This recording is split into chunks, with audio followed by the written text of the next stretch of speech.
नमस्कार साथियों, आप लोग को स्वागत है हमारे चैनल पे। तो आज की इस वीडियो में बात करेंगे इलेक्ट्रोमैग्नेटिक इंडक्शन से रिलेटेड जितने भी ऑब्जेक्टिव प्रश्न हो सकते हैं सभी के बारे में बात करने वाले हैं।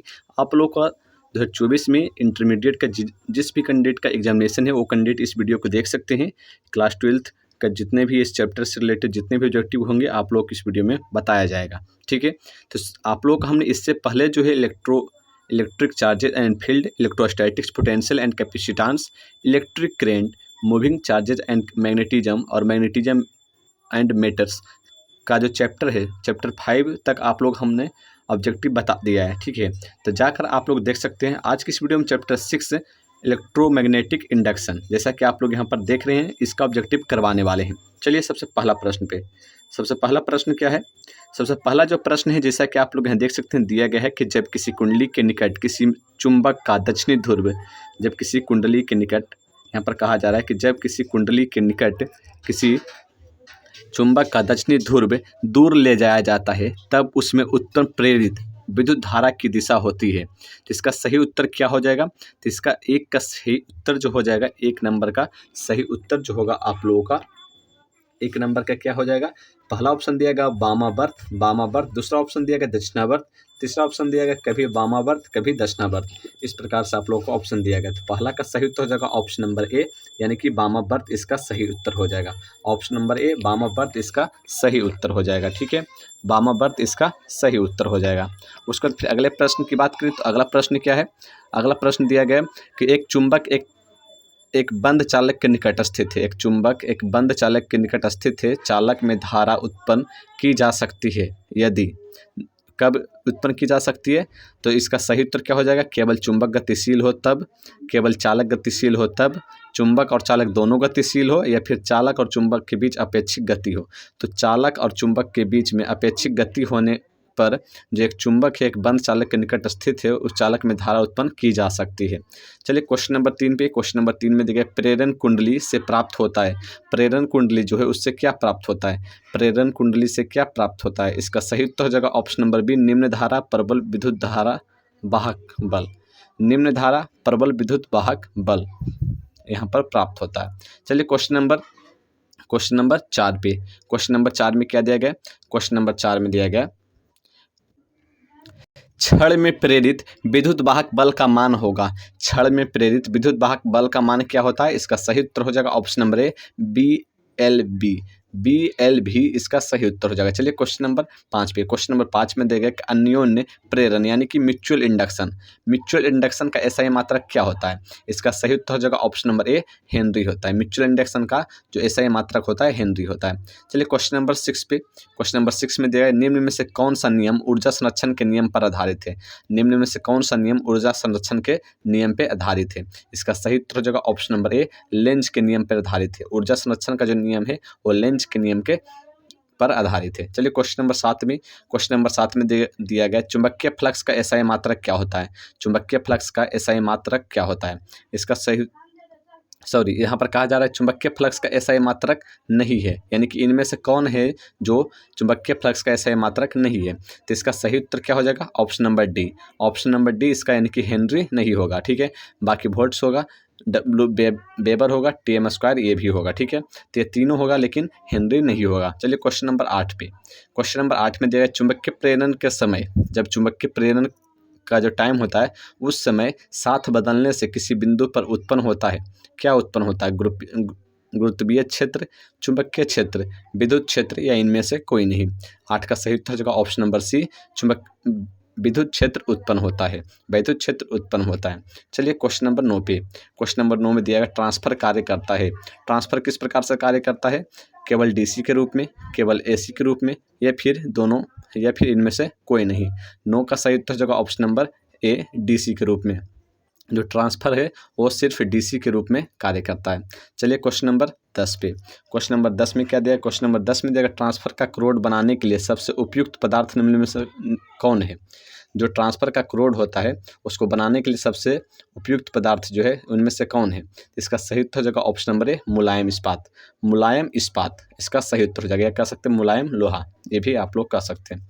चलिए क्वेश्चन नंबर 11 पे, क्वेश्चन नंबर 11 में दिया गया तप्त तार एमीटर। तप्त तार एमीटर मापता है। जो तप्त तार एमीटर होता है वो क्या मापता है? प्रतिवर्ती धारा का उच्चतम मान मापता है, औसत मान मापता है, मूल औसत वर्ग धारा, या इनमें से कोई नहीं। 11 का सही उत्तर हो जाएगा ऑप्शन नंबर बी, औसत मान मापता है। चलिए 12 नंबर क्वेश्चन पे। 12 नंबर क्वेश्चन में दिया किसी ऊंचाई ट्रांसफर के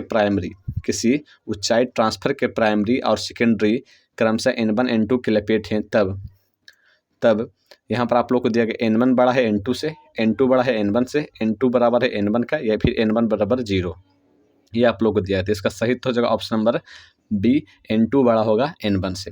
चलिए क्वेश्चन नंबर 13 पे। क्वेश्चन नंबर 13 में दिया गया है कि उदग्र तल में चालक तार की वृत्ताकार कुंडली रखी हुई है, इसकी ओर एक क्षण चुंबक लाया जा रहा है। चुंबक की उत्तरी ध्रुव कुंडली की ओर चुंबक की तरफ से देखने पर कुंडली में प्रवाहित विद्युत धारा की दिशा होगी।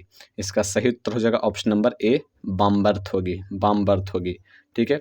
चलिए क्वेश्चन नंबर 14 पे। क्वेश्चन नंबर 14 में दिया गया कि एक सीधा चालक छड़ पूर्व से पश्चिम की ओर क्षैतिज स्थिर रखा गया है। एक सीधा चालक छड़ है जिसको पूर्व से लेके पश्चिम यानी ईस्ट से वेस्ट की ओर रखा गया है, क्षैतिज की ओर। इसे गिरने के लिए छोड़ दिया जाता है, तो इसके सिरों के बीच का विभवांतर क्या होगा? तो 14 का सही उत्तर क्या हो जाएगा? बढ़ता जाएगा, ये घटता जाएगा, इनमें से कोई नहीं, या फिर 0। इसका सही उत्तर हो जाएगा ऑप्शन नंबर बी, बढ़ता जाएगा।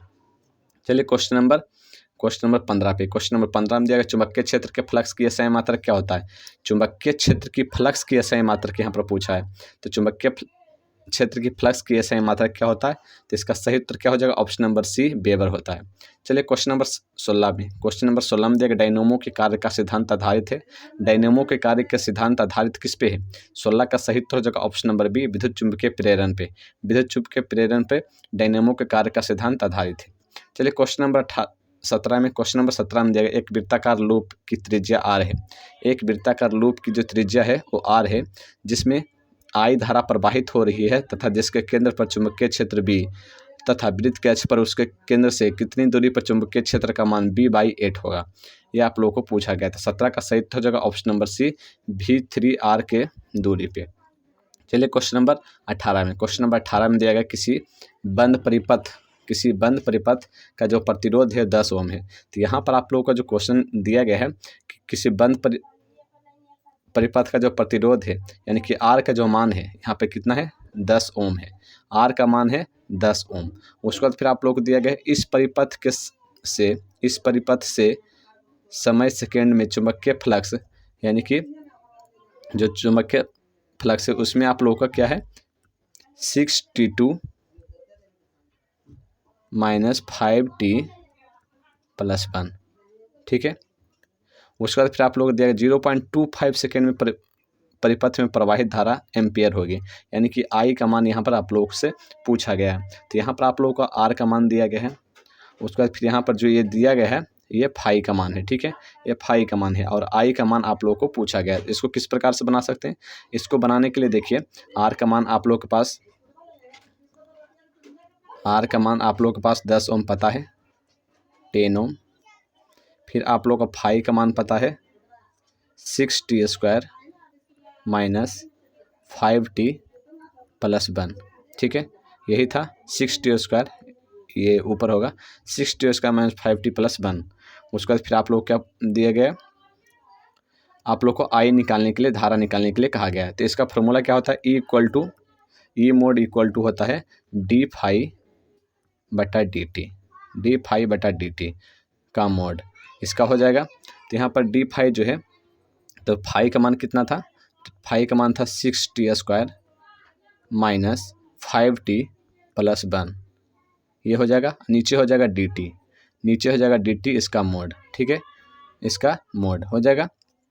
उसके बाद देखिए इसको जब आप लोग डिफ्रेंशिएशन कीजिएगा तो ये 6×12T हो जाएगा, -5 हो जाएगा, 6×12T - 5 हो जाएगा। तो इसको हम इस प्रकार से लिख सकते हैं E mod equal to 12T - 5 के मोड, इस प्रकार से हम लिख सकते हैं। उसके बाद फिर आप लोगों को T बराबर आप लोगों को दिया गया था कितना? देखिए T बराबर भी आप लोगों को दिया गया था 0.25 सेकेंड के परिपथ में प्रवाहित धारा होती है।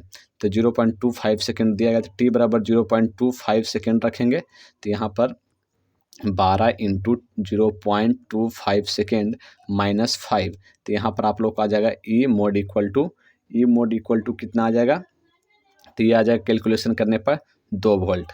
ठीक है, 2 वोल्ट आप लोगों का आ जाएगा। अब यहाँ से देखिए, यहाँ से आप लोगों का आई का मान निकालने के लिए कहा गया था, तो आई का मान किस प्रकार से, आई इक्वल टू हो जाएगा ई बटा आर।